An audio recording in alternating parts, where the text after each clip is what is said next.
To parts of rural Nebraska, there's a foul word that begins with C: consolidation. Since peaking near the turn of the century, the number of school districts in Nebraska has decreased drastically. In some cases, fights have broken out that harken back to the Hatfields and McCoys. Despite mounting tensions, sometimes the economics of the situation forces formal rivals to work together. The 1996 Eustis-Farnam school consolidation went relatively smoothly because of the economic issues present at the time.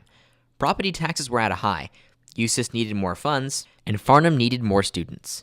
At the time, Farnam's high school enrollment was less than 25 in 1996, and it wasn't much better 10 miles to the east in Eustis.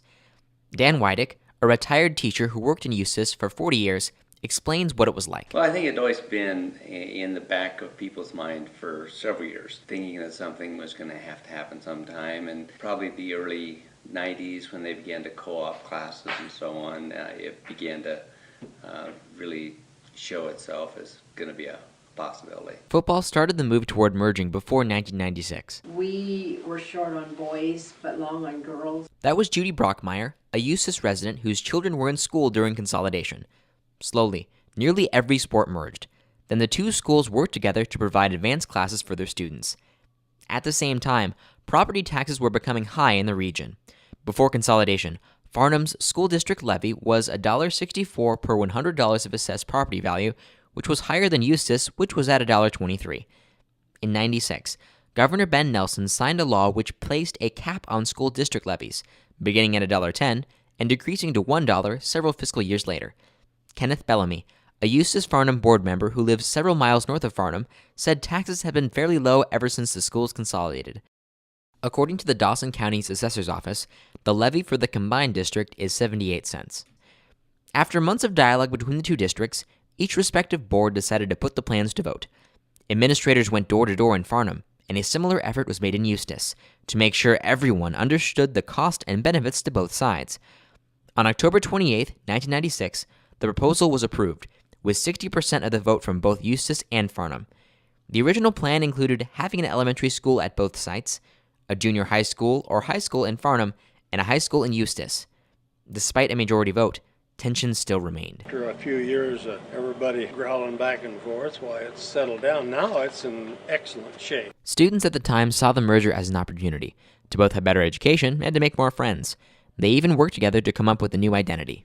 The kids voted on it in both schools.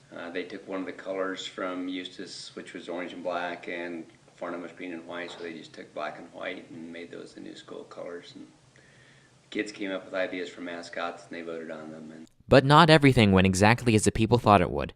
One by one, promises made to Farnam were broken. In 1997, there were elementary schools in both locations and a joint middle school in Farnam. A few years afterward, the elementary school closed in Farnam, and the middle school was closed thereafter.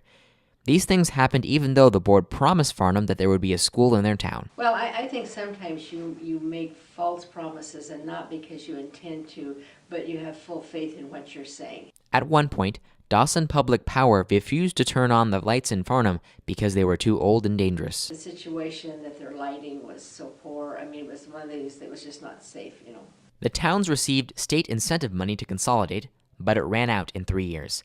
7 teachers had to be let go.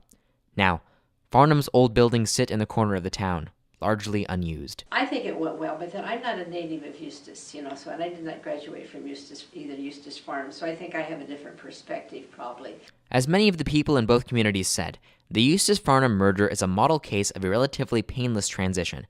Tax issues, an election, and constant communication from school officials helped bring nearly everyone to the table and discuss how a merger would be good for their wallets and for their students. It's difficult. Change is not always easy to accept, and especially when the town was your die-hard rival. Steve Sampe, the Eustis-Farnam superintendent, said the school isn't short-staffed or short of resources. Of the 195 students currently enrolled, fewer than 40 commute from Farnam, and 20 come from Cosad, which is just north of Eustis on Interstate 80. With 17 years to allow the wounds to heal, many of the 171 people who live in Farnam are no longer angry with the situation. Farnam's situation is emblematic of the shifts in Nebraska's economy. It is no longer sustainable to have thousands of schools across the state, and even without a school, a community can still survive. For the Nebraska News Service, I'm Daniel Wheaton.